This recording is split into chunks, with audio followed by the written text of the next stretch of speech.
You are now listening to the National Show with Gangsterville and McGee.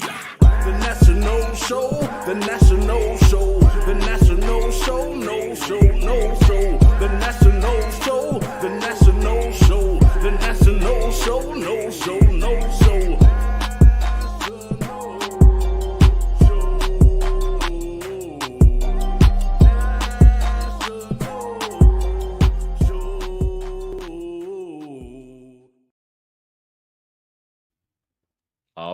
All right. No Nation, this is the National Show with Gangsterville and McGee. And while you're here, please subscribe to our YouTube. We are on YouTube at National. That's NATIONOLE. Also, you can follow all of our sites at our Linktree page, which is going to be Linktree/National Show, NATIONOLESHOW. All right, we are back on another Friday afternoon. Super Bowl wrap up, man. Recap. Hey, I hate to say it, but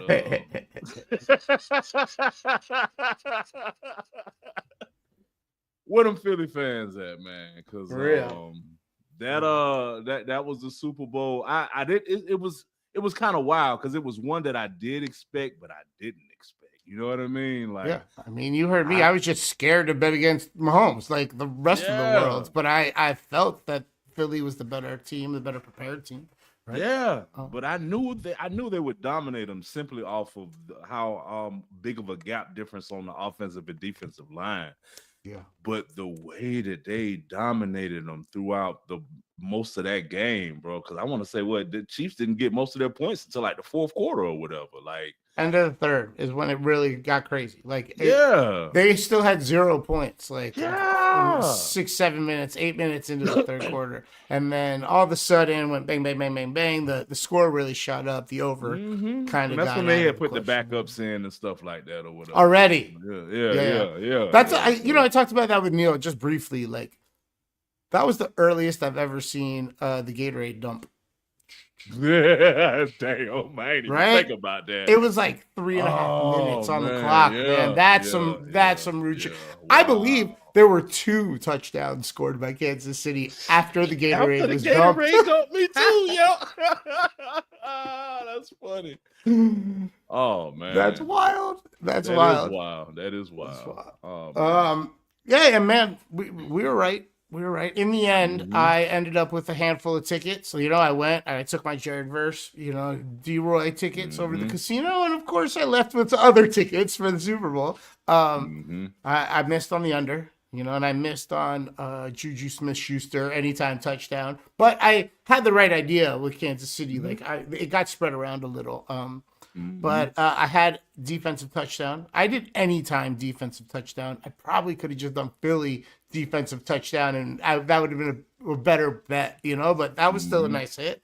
And I had Jalen Hurts as first touchdown, like first touchdown that scored. And I liked it because, we talked about it. It could just be it was really about the coin flip, because there can be a penalty or, they get close and come up short and they, measure and, his knee was down, or there's a pass interference in the end zone and they can just do the tush push. And we talked about it. It was just about winning the coin flip at that point. If Philly got the ball first, that there was a good chance that would be it. So that worked out really nice too. Yeah. Oh yeah.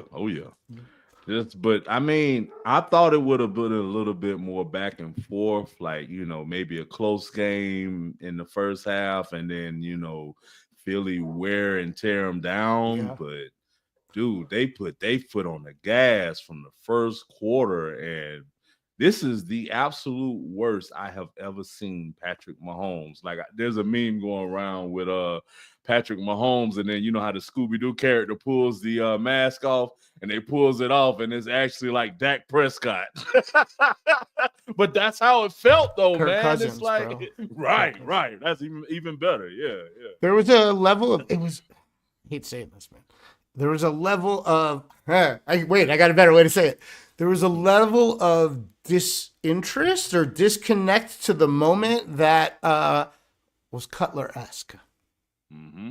Was Jay Cutler-esque. Like it was something about it just felt like Mahomes and Kansas City weren't 100% there. They weren't 100% focused on the job at hand. And it was a big task, you know. The Eagles were able to do that without blitzing. So that just still blows my mind. And it kind of echoes back to the model to how they won the last one with Foles as the backup as the quarterback, right? They did it with 7 or 8 great defensive linemen just cycling in there. So you always had fresh legs and you got pressure from the defensive line, and you enabled the linebackers to help out with the passing game or anything that might slip by. It really works. And, you know, I talked about it on Bet Your Ash twice this week, actually. But the fact is, Howie Roseman is the best GM in the game, right? Like, he just went out and got all those Georgia guys from a couple of years ago, and look, it's working. You know, it's working. He does it every time. Whatever he does seems to work. It's really impressive. Even that, it's just the Philly is probably to me the most complete team that's put together. Like, even though Jalen Hurts has his money, it isn't some ridiculous amount like Dak Prescott. And then every draft pick is contributing to the success of the team, from all of those defensive linemen you missed at Georgia to the defensive back who they just drafted, who got the interception on his birthday in the Super Bowl. Saquon's birthday too. Saquon Barkley's birthday. And that's wild. That's rolls us right into what I say another well put together team, dude. Adding Saquon Barkley was I feel like the biggest piece added to any team in the league, because he was a Super Bowl himself, just needing a team to be on, because Saquon has already, proven that he can do it all. But you add him to a team that's already, Super Bowl built, and he just merges so well. I mean, for them to have one of the top rushing attacks along with the best defense, man, you knew that was just an equation for at least a Super Bowl appearance. But how they dominated Kansas City shows you once again that you can't always build a team from the outside. You're always going to have more success when you build from those interior linemen going out. And he even has, I think it's one of the offensive linemen they talked about who was drafted by another team, thrown away to dry because he was like a number 1 draft pick, goes to Philly and is instantly put into the rotation, becomes a starter. So it's bigger than just getting a free agent. It's bigger than just getting a draft pick. It's also finding those diamonds in the rough.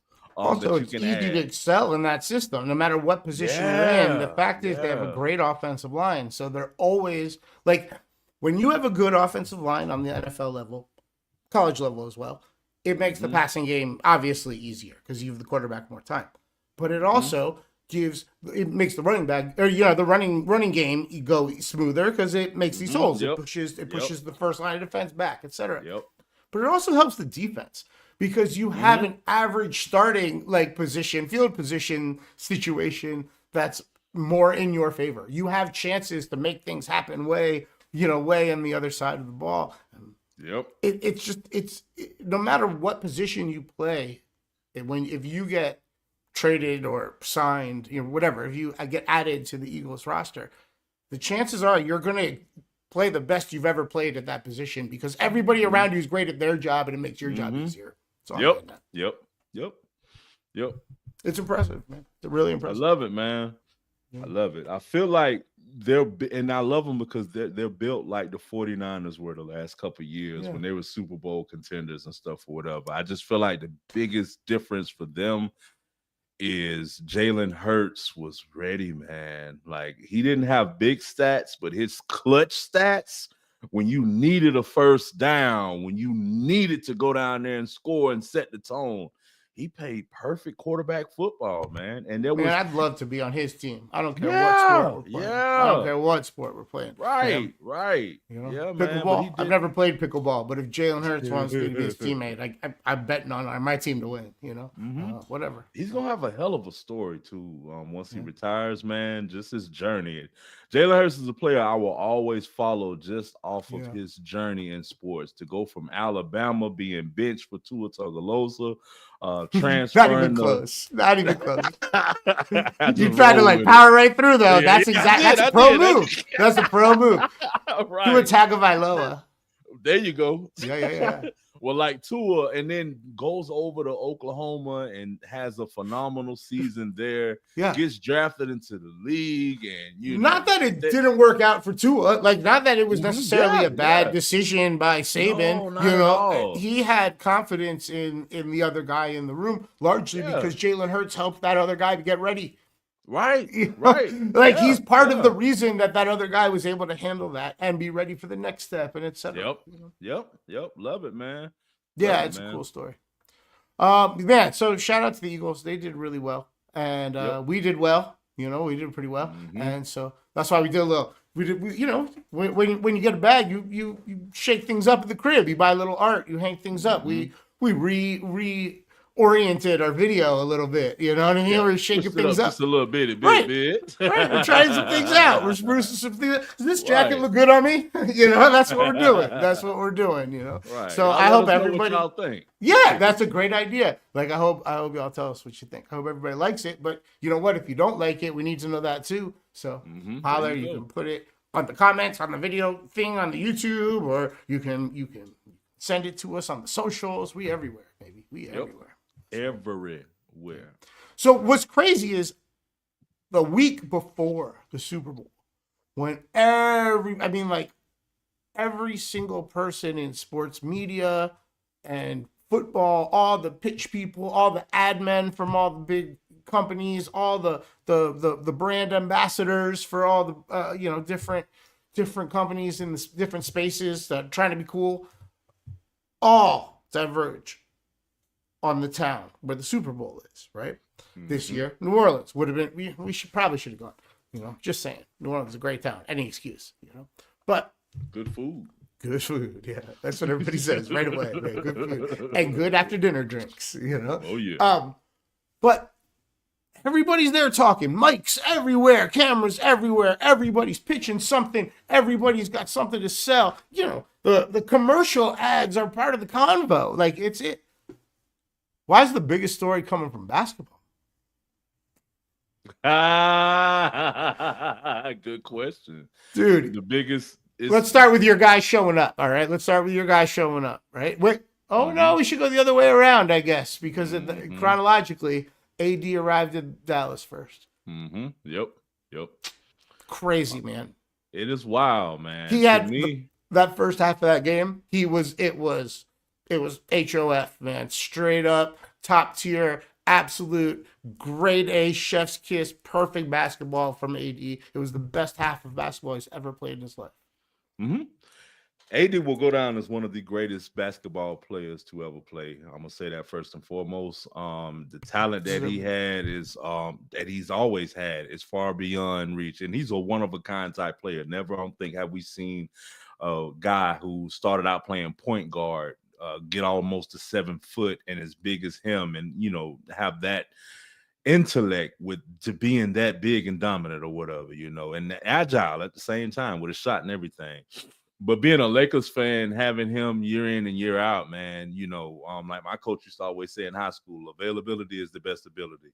And with him being, you know, not ever playing a full season, last year he did good. And his funny thing is, I was telling all my partners last year, I was like, since he's had a good season last year and started out good this year, we need to trade him because he's eventually going to go over the hill and into that Andrew Bynum phase where them knees is going out. And lo and behold, Dallas sends a line on to LA and says that they want to initiate the trade, which shocked me. Yeah. And fast forward, he's already hurt, bro. Like, and for multiple weeks. And then no, he's out for the season. For the season? think so. I thought it was a couple weeks. I thought it was expecting them back by All-Star, but if that's it, it's crazy, bro. But like I say about AD, LeBron has been trying to give him the keys to the organization for years, and he hasn't taken that step forward. We get a Luka Doncic who has already proven he can put a team on his back and take them to the finals because he did it last year. We were missing a clutch player, a consistently clutch player, and we got that. So my Lakers is going to be smiling on this trade for at least the next decade. To me, it just doesn't make any sense, man. It's like I felt like Luka would have been a lifelong Mav coming from a place where Dirk Nowitzki spent his whole career. But I don't know. It's not in charge anymore, though. So you're right. No, that's right. What I was getting into. That's right. What I was getting into. It looks like it's just significant time for AD. So that's good. Hopefully he's back for the playoffs. But that's presuming that they're, we talked about it. When you build a team around those 4 vets, it's a win now situation, and that means everybody has to stay healthy. That was the first thing we said when we looked at that new roster for the Dallas. And you're right. The LA presumably has something they get to build around for a long time, right? They have the next era, right? The next iteration of the Lakers. It's the Luka Lakers, right? The Luka era, right? And it's 2 more solid years with LeBron if he chooses to stay. Which I think 2 years. I'm calling for Bronny. Not Bryce, my bad, Bryce, yeah, and hopefully they draft him too, man. Make it a family thing. Make it a family thing. It's kind of wild, bro. Kind of wild. And then I thought the best part of it was they followed it up with the center from Charlotte, but then that deal didn't fell through, which means both players have to go back to a team that was ready to send them away. That's got to be right. It's a business, though. Yeah, it's business. But Lucas looked really good. With the Lakers, man. JJ Redick seems to kind of know what he's capable of, and is catering to that skill set. Yep. Still got Luka's a phenomenal passer, and we have a bunch of shooters on our team. We always needed someone that could facilitate the ball without it being one of the premier players like Austin Reeves or whatever. So now it's. Oh man, we're looking good out there, bro. Yeah, and LeBron is even playing better, man. I want to say he scored like 40 points in one of them games with Luka. Well, we just talked about how when you get traded to the Eagles, when the guys around you are good, you're able to do your job that much easier, which means you get to really get to your potential. When you are next to a Hall of Fame player, you're gonna. And you're a Hall of Famer. You're gonna. It's not. It's not addition. It's multiplication. Yep. We saw it. Kyrie is phenomenal when he's next to talent, right? Like it's amazing when he and LeBron were in Cleveland together. It really worked, man. It really worked. Yeah, we're gonna see that dynamic here. And it's going to be, I mean, it already is impressive. And I suspect it'll continue to be for the rest of the season and beyond for at least 1 more year. I don't know about 2 more years. 2 more years, I'm calling it. I actually look for a line to bet on that. Because I'm calling that shit. I'm calling it 2 more years. He's playing with Bryce, whether they're on the and the thing is, whether they're on the same team or not doesn't even matter. If all 3 of them in the league, because if they're on the same team, it's the Bronny family. If they play against each other, then father son versus son, kind of like the ball thing going in the league right now. So it's I love it, man. Either way, it's win-win. You could do a team with just the 2 ball players that are still in the league, and then LeBron and his 2 kids. All 5 of them as a starting 5, and everybody will be watching on TV. Every TV in the world will watch that shit. I would love to see the Ball brothers on the same team. Yeah, Lonzo's really good. It's too bad that his knee has. He's actually, and I just recently found out, been playing good this year.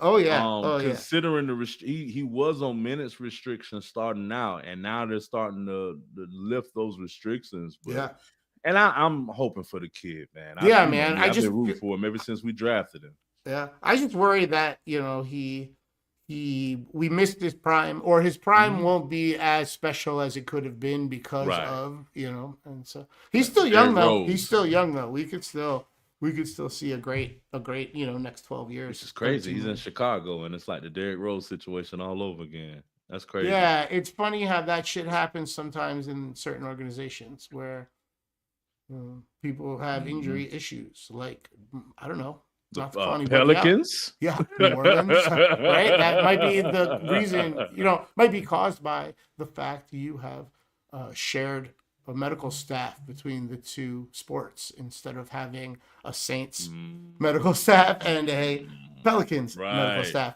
But the Pelicans are where you see it the most. So AD had problems when he was there. And, Saints too. And then you see, too, well, bro. yeah, you saw AD and then you see Zion, But yeah, the Saints too. You always. I didn't even think about that. What's homie, the tight end who went to BYU? That dude should have had a better career. I always felt that. No. The dude who plays tight end and quarterback, Taysom Hill. I always felt like the medical staff and training staff might have let him down once or twice. Right? Oh yeah. He definitely was supposed to be a lot more prolific than he I just feel like his career should have been stronger, longer, stronger and longer. And unfortunately, he was there. You know what? It goes back though. Ricky Williams, that New Orleans experience for Ricky Williams was problematic, man. That was bad for him, man. They have a bad track record, both those teams, and it's largely because they have the same owner, and they, in cost cutting measures, they share a medical staff. That's crazy. That's crazy, right? They're two completely different sports. You have, think about the needs you have to have a full medical staff for a football team, right? Yeah. Like, if you're shorting that, that's not fair to the Saints. And then if you don't have the specialists that are required for a basketball team, where you have the tallest, most athletic people in the world jumping up and down all the time, it's just crazy. So, I mean, that's a big part of the draft. I mean, that's part of why Archie didn't want Eli going to San Diego.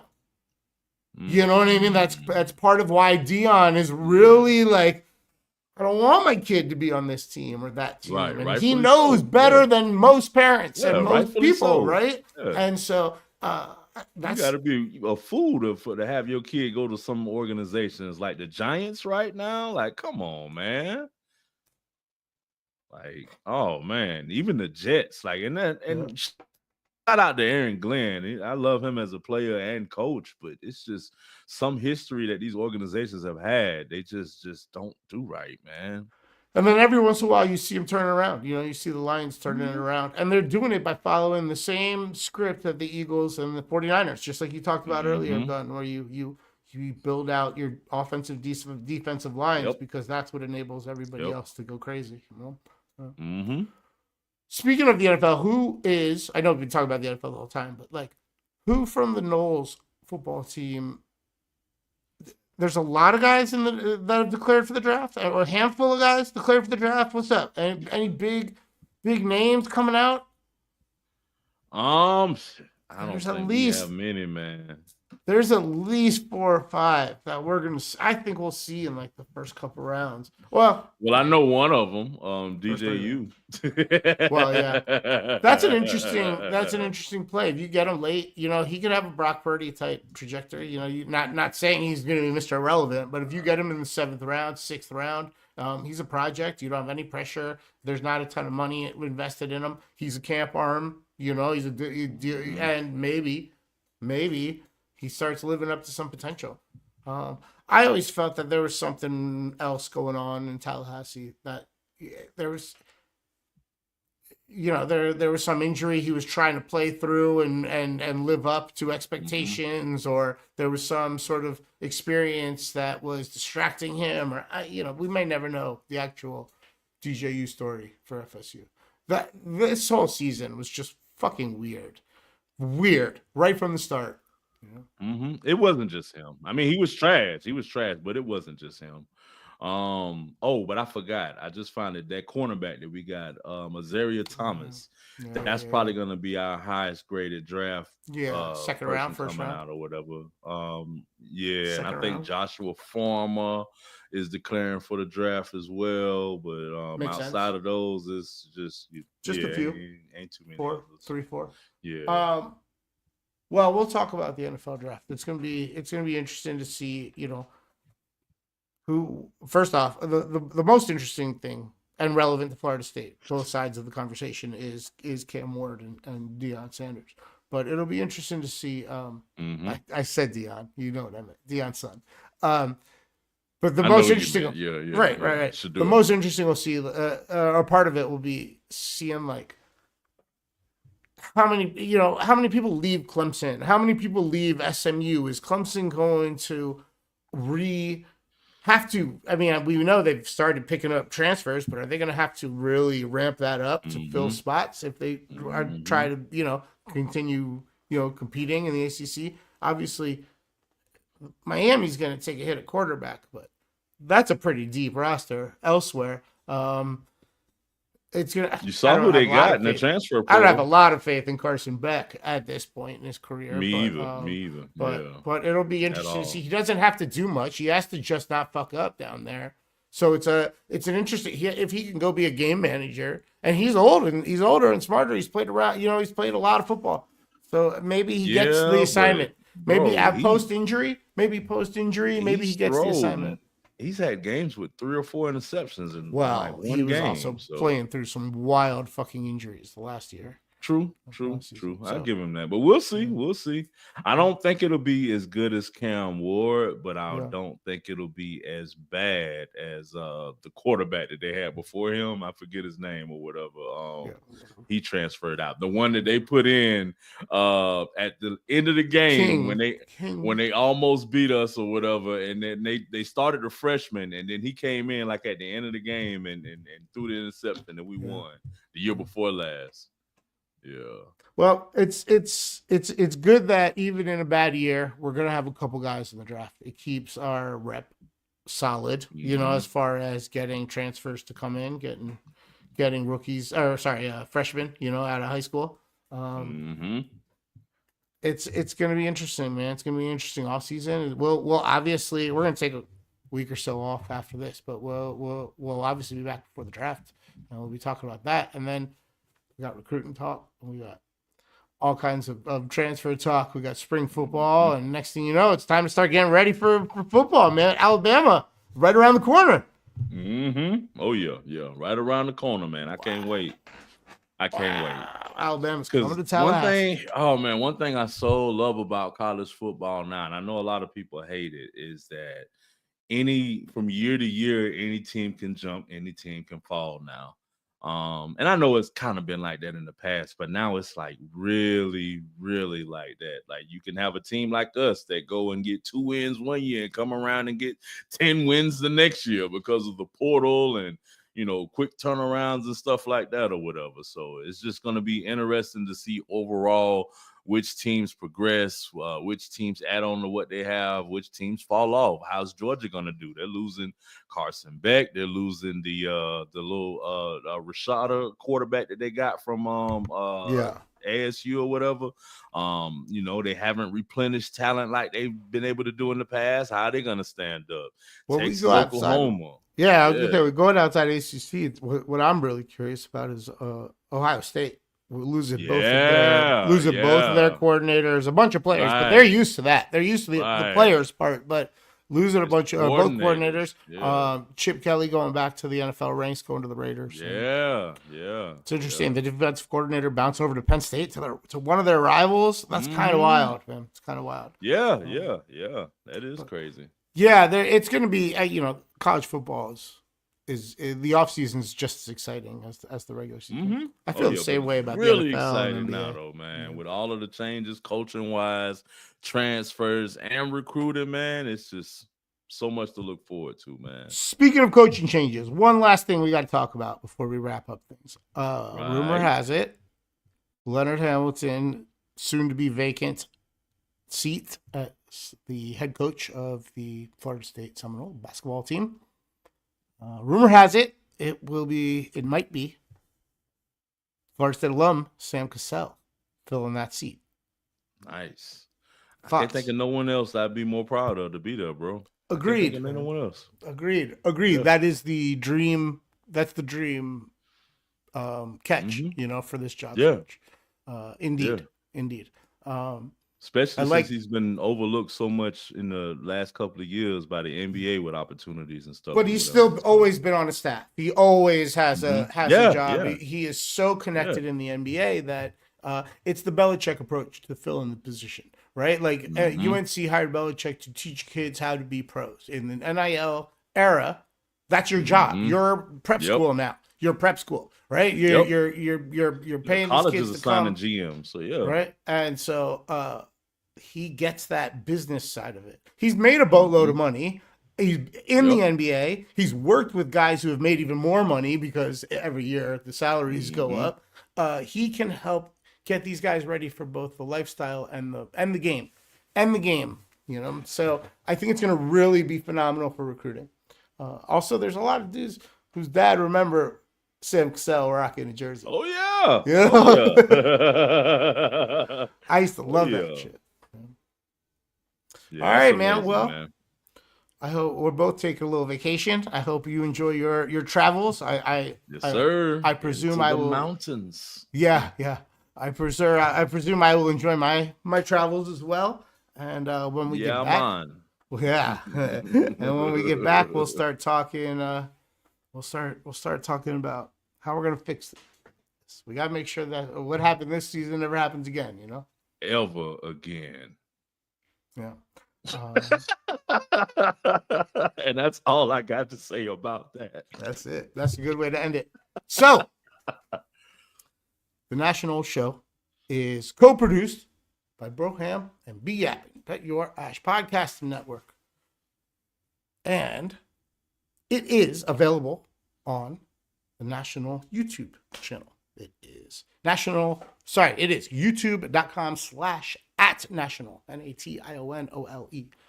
Also, if you like to consume the show as an audio product, it is available via betyourash.com and the Bet Your Ash feeds on Apple Podcasts and Spotify.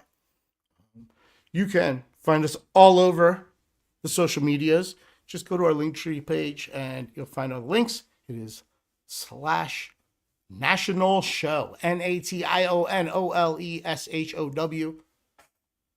Also, if you're going to a Linktree page, might as well go to another one, right? /Gangstaville is how you find all of Gangstaville's social medias and where you can listen to all of his music, including his last album, The Desperado Code, which is available on all kinds of different platforms. All the links are there. Listen on each platform and like it on each platform. That's the best way to support your friends that make music. And yeah, man. Talk to you soon. Yes, sir. All right. Go Noles. Go Noles. And you have just finished listening to The National Show with Gangsta, Fizzle, and McGee.